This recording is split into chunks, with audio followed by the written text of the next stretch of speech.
আপনারা দেখছেন হিকমত Islamic TV.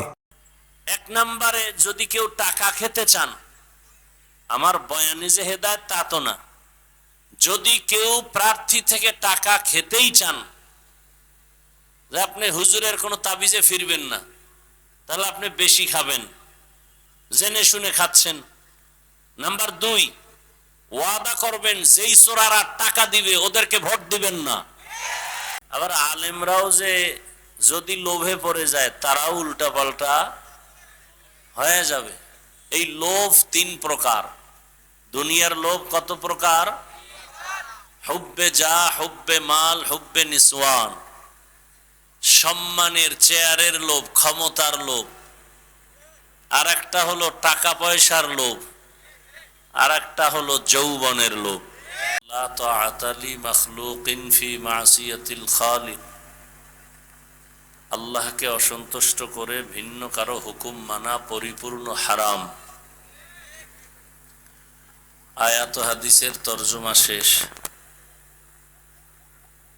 হাদিসে রসুল যে কথা বললেন যে দুনিয়াতে আল্লাহ ব্যতীত বা আল্লাহকে অসন্তুষ্ট করে অন্য কারো হুকুম মানা যাবে না।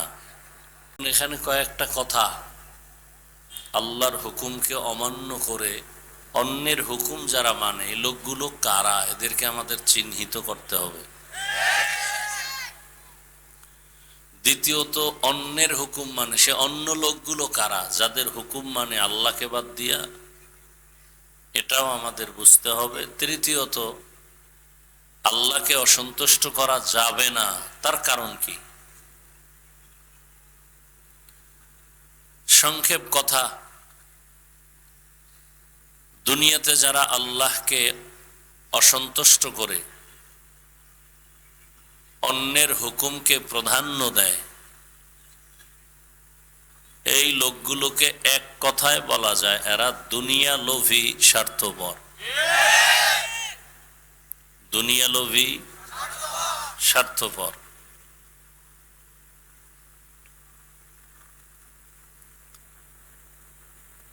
এই দুনিয়া লোভী, স্বার্থপর যারা, এদের ব্যাপারে আল্লাহর রসুল কি বলেছেন? قال النبي صلى الله عليه وآله وسلم حب الدنيا رأس كل خطيئة। দুনিয়ার লোভ, ভালোবাসা সব ধ্বংসের কারণ। সাউন্ডটা ডাউন হলো কেন? উপরে উঠাও। দুনিয়ার লোভ সব ধ্বংসের কারণ। যত মানুষ দেখেন লাইনচ্যুত হয়ে গেছে সারা দুনিয়ায়, কিসের লোভে বলেন? জোরে বলেন। হযরতে আলী রাদিয়াল্লাহু তাআলা আনহু বলেন, আদ-দুনিয়া জিফাতুন ওয়া তুল্লাবুহা কিলাব। অথবা দুনিয়া জিফাহ ওয়া তালিবুহা কিলাব। হযরতে আলী এক সময় রসুলের আপন লোক, চাচাতো ভাই, পরে সাহাবী, পরে জামাতা, যিনি 7 থেকে 12 বছরের মাঝখানে এসে রসুলের হাতে হাত দিলেন। নবীজি কলিজা ভরে দোয়া করলেন, আনা দারুল হিকমাহ ওয়া আলিয়ুন বাবুহা। আমি মুহাম্মদ ইলম হিকমতের ঘর, আর এই ইলম হিকমতের ঘরের দরওয়াজা আমার আলী। সে হযরত আলী রাদিয়াল্লাহু আনহু বলেন, দুনিয়া একটা মৃত্যু জন্তুর মতো, এর পেছনে যারা দৌড়ায় এরা কুকুরের মতো। একটা গরু যদি মরে যায়, এগুলো খাওয়ার জন্য মূলত 3 শ্রেণীর প্রাণীরা পাগল পাড়া হয়ে যায়। খুব খেয়াল করেন, মৃত্যু জন্তু চতুষ্পদ, এগুলো খাওয়ার জন্য কয় শ্রেণীর প্রাণীরা পাগল? শিয়াল, শকুন আর কুত্তা। শিয়াল, শকুন, কুত্তা। হযরতে আলী শিয়ালের কথা না বলে দুনিয়াদারদেরকে কুকুরের সাথে তুলনা দিলেন শকুনের সাথে না দিয়া, কারণ কি? এর কারণ হলো দুনিয়া লোভীরা যেই পরিমাণ দুনিয়া দুনিয়া করে পাগল পারা থাকে, অল টাইম নামাজে দাঁড়াইলেও দুনিয়া, ঘুমের মধ্যেও দুনিয়া। এই লোকগুলো শিয়ালের মতো না, এই শকুনের মতো না, কিসের মতো? কুকুরের মতো। বলে কারণ শকুনে এই মৃত জন্তু দিনের বেলা খায়, রাতে রেস্ট নেয়। শিয়ালে বলেন না কেন, রাতে খায়, দিনে কুত্তা দিনেও খায় রাতেও খায়, অল টাইম পাগল। আর খায় কি? নিজে সব খেতে চায়, শেষে নিজে মোটেও পায় না।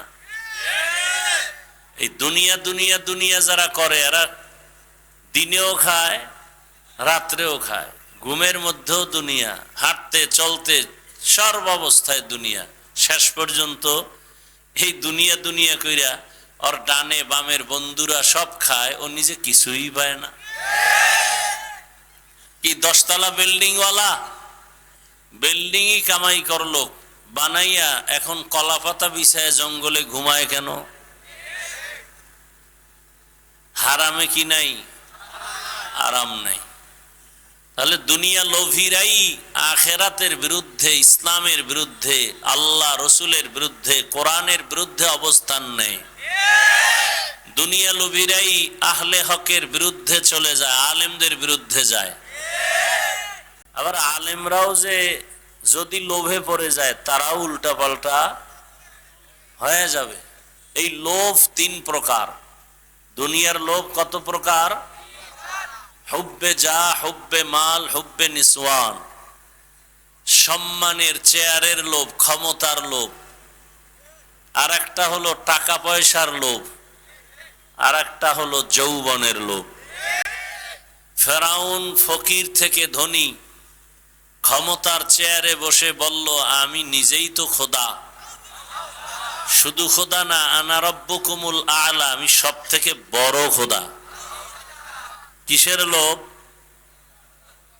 কিসের লোভ? ক্ষমতার লোভ। ক্ষমতার লোভ। ক্ষমতার লোভে পড়ে নমরুদ ইব্রাহিম নবীর সাথে কি না বেয়াদবি করলো, ফেরাউন মুসা নবীর সাথে বেয়াদবি। এরকম সবাই। কারুন লোভে পড়ে মুসা নবীর সাথে বেয়াদবি করলো। কিসের লোভ জানা থাকলে বলেন তো? টাকার লোভ। কারুনের কিসের লোভ? টাকার লোভ। যাকাত দেয় না। আমাদের দেশে 3 লাইনের লোভী আছে না নাই? ক্ষমতার লোভে ইমামের উপরে হামলা, ক্ষমতার লোভে আলেমদের বিরুদ্ধে কথা। কি বলে হুজুরেরা আবার কেন রাজনীতি করে? মক্কার কাফের মুশরিকরা বলতো মোহাম্মদ যদি নবী হয় তো বাজারে যায় কেন? নবীরা বাজারে যাবে না। কোরআন হাদিসে যা আছে, আল্লাহ যা করতে বলেছেন, আল্লাহর হুকুম অনুযায়ী করলেই সেটা ইবাদত এবং সেটা করবে, এতে কোনো বাধা নেই। তো ক্ষমতার লোভে পড়ে বহু মানুষ নিজেকে ধ্বংস করে ফেলেছে। আবার কেউ টাকার লোভে সত্যকে মিথ্যা, মিথ্যাকে সত্য, হালালকে হারাম, হারামকে হালাল, শুধু টাকার লোভে পড়ে ভালো ভালো জিনিসকে 2 নাম্বার করে মিথ্যার আশ্রয় নিয়ে এরপরে বিক্রি করে। টাকার লোভ। কি বিক্রি করা মাল ফেরত নেওয়া হয় না, এই কথা যারা দোকানে লেখে, কিসের লোভ? কথা বলেন না কেন? টাকার লোভ। টাকার লোভে পড়ে একটা চায়ের দোকানওয়ালা চায়ের দোকান দেয় সুদের টাকায়। কিসের লোভ? টাকা। সুদের টাকায় ব্যবসা, ফ্যাক্টরি। আবার আপনারা এদেরকে নিয়ে মাথায় তুলে ঢুকাইছেন এমন জায়গায় পৃথিবীতে মসজিদ থেকে দামি কোনো জায়গা আছে? আছে? সেই জায়গার সদস্য একটা সুদখোর হলো কেন? মসজিদের কমিটির মধ্যে সুদখোর আসলো কেন? যেই সুদখোর অল টাইম তার মা, আপন মায়ের সাথে জিনার গুনায় লিপ্ত, যেই সুদের সাথে জড়িত বান্দার নামাজ, রোজা, হজ, যাকাত কিছুই কবুল হবে না, সে মসজিদের মতো জায়গার দায়িত্বে আসলো কিভাবে? এই জনগণের কারণে। জনগণ টাকার লোভে পড়ছে, আর এদেরকে টাকার লোভ দেখাইয়া তারা আবার ক্ষমতার লোভ পরে ক্ষমতা অপব্যবহার করে। কেমন লোভে পড়ছেন আপনারা? অপেক্ষায় আছেন আসবে কবে সে ভোটের আগের রাত, টাকায় সব বিক্রি হয়ে যাবেন পশুর দামে। পশুর দামে বিক্রি হলেও তো ভালো। বাজারে একটা ভালো মানের মুরগি কিনলে 800 থেকে 1000 টাকার প্রয়োজন। ভালো মানের একটা ছাগল কিনলে ফতুল্লায় 15 থেকে 20,000 টাকার প্রয়োজন। একটা গরু কিনলে কত? 1 লাখ। আর সোনার বাংলার আশরাফুল মখলুক আপনারা ভোটের আগের রাতে বিক্রি হবেন বাজার দরে 500 টাকায়। তার মানে আপনার দামটা ছাগলের সমানও নাই।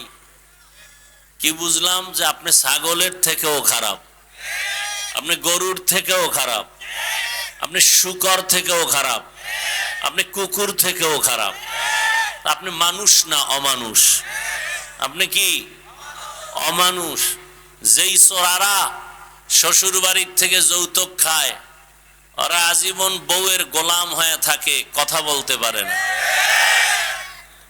এই নেতা ফেতা গো টাকা খাইয়া এরপরে এগো আল্লাহর ঘরের মধ্যে ঢুকানো হলো। ঢুকাইছে ভালো, মসজিদ মেরামত করবে, এরা ইমাম আলেমদের উপরে মাস্তানি করে।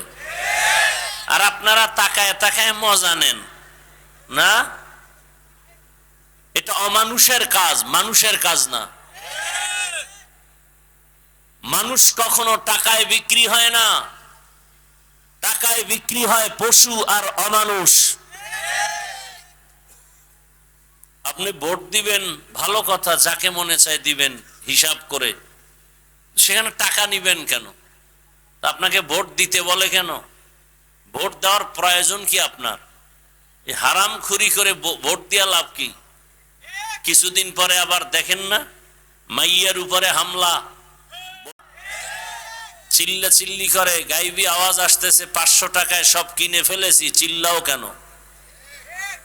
তোর মেয়ে, তোর স্ত্রীর ইজ্জত সব আমরা কিনে ফেলেছি। এজন্য জনগণ ভালো হলে নেতারাও ভালো হয়, জনগণ হারামি হলে নেতারাও হারামি হয়। জনগণ আগে হারাম পচা পায়খানা খাইয়া নেতাদেরকে শিখায় তোমরাও আবার আমগো জায়গায় বসে আমাদেরটা খাইও। তাহলে নেতার দোষ কি? চেয়ারম্যানের গালি দেন কেন? চেয়ারম্যান তো আগে হারাম খায় নাই, আপনারা খাইয়া ভোটের আগে তাকে শিখাইছেন। টাকার বিনিময়ে 1 নম্বরে যদি কেউ টাকা খেতে চান, আমার বয়ানে যে হেদায়েত তা তো না।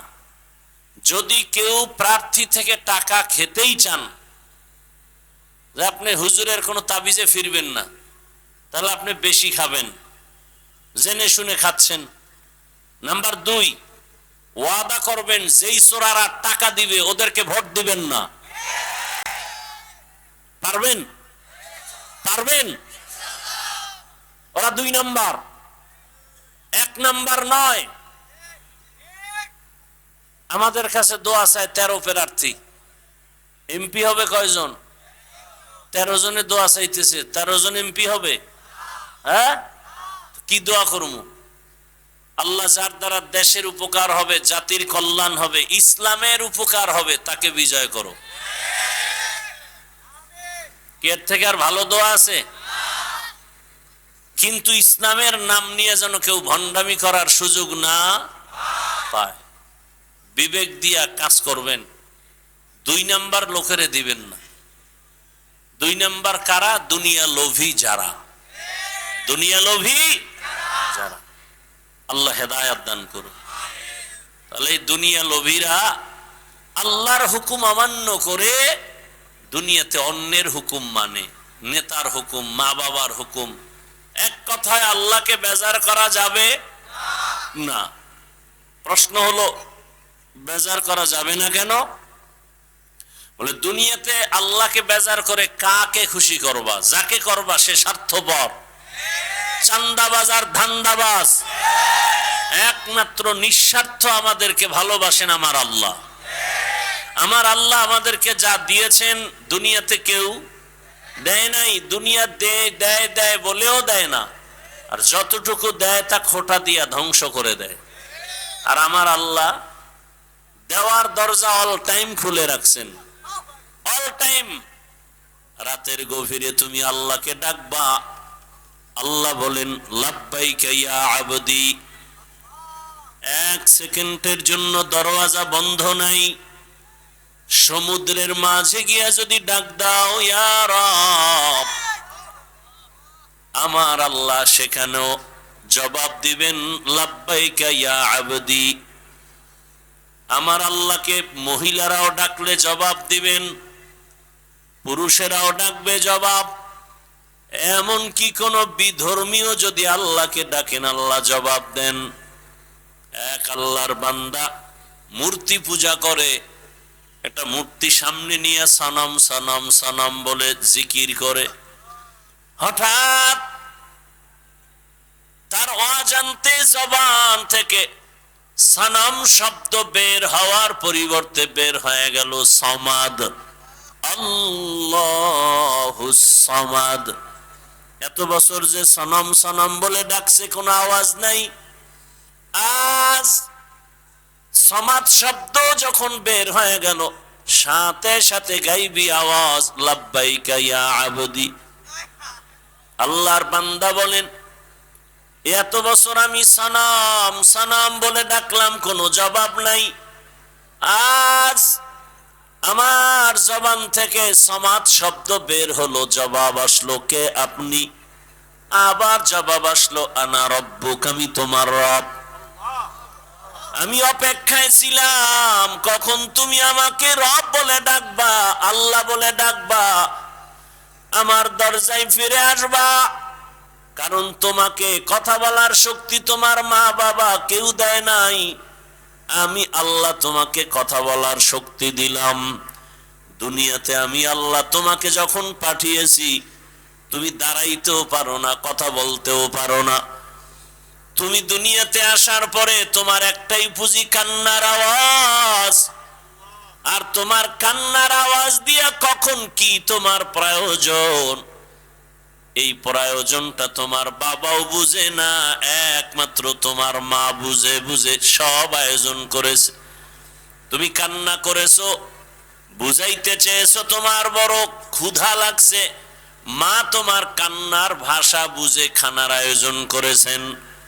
তুমি কান্না করেছো, মা ছাড়া বাবা পর্যন্ত বুঝে নাই। বাবাই বলে বাচ্চা কাঁদে কেন খানা দেও, মা বলে 5 মিনিট আগে খানা দিয়েছি আবার কেন খানা দিব। বাবাই বলে তো কান্না করে কেন, মা বলে এই কান্নাটা তার ঘুমের আগের কান্না, খানার কান্না না। ঘুম যাবে বিদায় বাচ্চা এখন কান্না করে। আল্লাহ বলেন আমি আল্লাহ তোরে দুনিয়াতে পাঠানোর পর একটা মা বাবাও কোনোদিন আমাকে বলে নাই কথা বলার শক্তি দাও। কোনোদিন তোর মা বাবা বলে নাই আমার সন্তানের দাঁত নাই দাঁত দাও, হাঁটতে পারে না হাঁটার শক্তি দাও। যখন যেটার প্রয়োজন আমি আল্লাহ চাওয়ার আগে সব ব্যবস্থা করে দিয়েছি। আমি আল্লাহ পাক সব কিছুর আয়োজন করেছি। তোরে হাঁটার শক্তি দিলাম, কথা বলার শক্তি দিলাম, দেখার শক্তি দিলাম। এখন তুই কচি কণ্ঠে আব্বু বলে ডাক দাও, বাবার কলিজা ঠান্ডা হয়। কচি কণ্ঠে তুই আম্মুকে আম্মু বলে ডাক দাও, মায়ের কলিজা ঠান্ডা হয়। আমি আল্লাহ বাধা দেই নাই। তুই মাকে মা বলে ডাকবি, বাধা নাই। বাবাকে বাবা বলে ডাকবি, বাধা নাই। কিন্তু তোর মা বাবা সামান্যতম তোমার খানা দানা বস্ত্র বাসস্থানের ব্যবস্থা করেছে, আর আমি আল্লাহ যে তোরে জিহ্বা নামের মেশিন দিয়ে কথা বলার শক্তি দিলাম, আমি আল্লাহ অপেক্ষায় থাকি। মাকে ডাকো, বাবাকে ডাকো, মাঝে মাঝে আমি আল্লাহকে একবার আল্লাহ বলে ডাক দিবা। যদি একবার আল্লাহ বলে ডাক দেও, আমি আল্লাহ তোমার দিলের হালাত জানি, চাওয়ার আগে সব ব্যবস্থা করে ফেলবো। আতিনা ফি দারে দুনিয়া না হাসান, আতিনা ফি দারে উকবা না হাসান, ইয়া গিয়াসাল মুস্তাগীসিন ইহদিনা লাফতিখারা বিল উলুমে ওয়াল গিনা। হর গরিদে নেকতু তৈয়ার হে, झून मांगे उससे तू बेजार है। আল্লাহ তাআলা বলেন, আমাকে বেজার কেন করবি? দুনিয়াতে যে তোকে কিছু দেয় সব স্বার্থপর। তাকায়া দেখ, স্বার্থে আঘাত লাগার কারণে মা সন্তানকে মেরে ফেলেছে, আবার সন্তান মায়ের গায়ে হাত তুলে স্বার্থের কারণে। আর আমি আল্লাহ কেমন দয়ার মালিক, আমি আল্লাহ পাক এত মায়ার দরজা দিয়ে আমি তোকে আদর করি। আমি যদি সামান্যতম স্বার্থপর হইতাম, আমার দেওয়া পানি, আমার দেয়া সূর্যের আলো, চাঁদের আলো, আমার দেয়া জমিনের জমিনের ফসল, গাছের ফল, নদীর মাছ খাও, আবার আমার দেওয়া নিয়ামত ভোগ করিয়া আমার হুকুম মতো নামাজে যাও না। ফজরে তোরে ডাক দিলাম, আয় মসজিদে গিয়া হাজিরা দাও। মসজিদের হাজিরায় তোমাকে পাওয়া যায় নাই, আমি আল্লাহ বেজার না। আবার তোমাকে জোহরের হাজিরায় ডাক দেওয়া হলো মুয়াজ্জিনের দ্বারা, জোহরের হাজিরায় যাও নাই, আমি আল্লাহ তোমাকে আবার আসরে ডাক দেওয়ার ব্যবস্থা করলাম। আমি রাগ করি নাই, যদি আসরও আসতে পারো, ফজর জোহরের সব গুনাহ মাফ করে দিব। বান্দা আসরও আসো নাই, আমি আল্লাহ রাগ না করে আবার মাগরিবে ডাকার আয়োজন করলাম। আসো নাই, এশায় ডাকলাম, সেখানেও হাজিরা দাও নাই। মুয়াজ্জিনের মাধ্যমে ডাকার পর, আলেম ওলামার ডাকার পরেও আসো নাই। এবার আমি আল্লাহ কেমন দয়ার মালিক, আমি আল্লাহ নিজে রেডি হয়ে গেলাম, আমি নিজেই তোমাকে ডাকার জন্য হাজির হব। আমি আল্লাহ নিজেই ডাকার জন্য রেডি। অতিও গভীর হয় রজনী যখন, নীরবে প্রভুর নাম জপিও তখন। প্রভুর করুণা যদি পাইবারে চাও, গভীর রাতে উঠে প্রভুর গুণগান গাও। আল্লাহ তাআলা প্রতিদিন রাতের শেষ ভাগে ডাকতে আসেন। প্রথম আসমানে এসে ডাকেন, আলা মিন মুস্তাগফিরিন ফাগফির আলাহ। কে গুনাহ করেছো? পাহাড় পরিমাণ গুনাহ করেছো, 20, 30, 40, 50 বছরে। আমি রব ডাকতে আসছি, ক্ষমার দরজা খুলে ডাকতেছি। হাতের গুনাহ, চোখের গুনাহ, জবানের গুনাহ, অন্তরের গুনাহ। একবার যদি বিনয়ের সাথে চোখের পানি ছেড়ে ডাক দিয়া বলো, ইয়া রাব্বি গফিরলি, ও রব আমাকে দয়া করে মাফ করে দেন। আল্লাহ বলেন, তোর গুনাহ করিয়া পাহাড় বানাইতে লাগছে 50 বছর, আর আমি তোকে ক্ষমা করতে 1 সেকেন্ডেরও সময় লাগবে না। আমি আল্লাহ পাক তোকে ক্ষমার জন্য ডাকতেছি। ওঠ। গভীর রজনীতে জমিনের সব নীরব, গাছের পাখিরা ঘুমায়, নদীর মাছ ঘুমায়, সব প্রাণীরা ঘুমায়। এই সময় আমি ডাকতেছি, জবাব দাও। ওযু বানায় যদি একবার সেজদায় গিয়া কান্না করো, ক্ষমা চাও, আমি আল্লাহ তোমার জীবনের সব গুনাহ ক্ষমা করব। কারণ আমি চাই না কেউ জাহান্নামের দরজা দিয়া ঢুকবা। কারণ আমি আল্লাহ জানি জাহান্নাম কত ভয়ঙ্কর, আর তুমি বান্দা কতই দুর্বল। ওয়া খুলিকাল ইনসানু যায়ীফা, আমি মানুষ বড় দুর্বল করে সৃষ্টি করেছি। আমি আল্লাহ চাই না আমার মোহাব্বতের বান্দা জাহান্নামে যাবে। আমি আল্লাহর জন্য ক্ষমার দরজা খুলে বারবার ডাকতেছি। আমি আল্লাহ যদি স্বার্থপর হইতাম, যারা আমার দেয়া নিয়ামত ভোগ করি আমার হুকুম মানো না, নামাজি ওসার রাখো না, আমি আল্লাহ ঘুমের মধ্যে তোকে এমন ঘুম পাড়ায় দিতাম আর সজাগ হতে পারতি না। আমি আল্লাহ চাই না তুমি গুনাহ নিয়ে আমার আদালতে আসবা। আমি আল্লাহ বারবার তওবার দরজা দিয়া ডাকি, বান্দা পেছনের গুনাহ থেকে ক্ষমা চাইয়া নতুন ভাবে তওবা করে ইবাদতের ময়দানে দাঁড়ায় যাও, আমলের ময়দানে আগায় যাও। আর তওবা করো, নামাজ ছাড়বা না, বেপরদায় চলবা না, আল্লাহর হুকুমের বাহিরে চলবা না। তওবা করে যদি আর আল্লাহর রহমতের দরজায় যদি দাঁড়াইতে পারো, আমি আল্লাহ তোমার জীবনের সব গুনাহ মাফ করে দিব। আল্লাহ বলেন, আমি আল্লাহ তো তোমার খানার আয়োজন করেছি, তোমার ঘুমের আয়োজন করেছি, তোমার চলাফেরার আয়োজন করেছি। ও বান্দা, আমি আল্লাহ তোমার যা প্রয়োজন ব্যবস্থা করে দিলাম। দুনিয়াতে চলার জন্য আলোর প্রয়োজন, সূর্য আর চাঁদ দিয়ে আলোর ব্যবস্থা করে দিলাম। দুনিয়াতে চলার জন্য তোমার খানার প্রয়োজন, আমি আল্লাহ মোহাব্বত করে ভালো খানার আয়োজন করে দিলাম। খানা তো আমি পিপিলিকারও দেই, গর্তের সব প্রাণীর খানা আমি দেই, নদীর মাছের খানাও আমি দেই, জঙ্গলের প্রাণীর খানাও আমি দেই। কিন্তু বান্দা তোমার খানাটা আলাদা পিওর করে বানিয়েছি। বান্দা তুমি ভাত খাও, চালটা আমি কাভার করে দিলাম, রুটি খাও, গমটাও কাভারে আটকায় দিলাম, যাতে তোমার কোনো দূষিত কিছু বাহির থেকে প্রবেশ করার সুযোগ না পায়। স্বচ্ছ পানির প্রয়োজন, পানি দিলাম, ময়লা ধুয়ে নাও। তোমার চাল আর রুটি রেডি, এখন খাওয়ার জন্য তোমার প্রয়োজন সবজি তরকারি।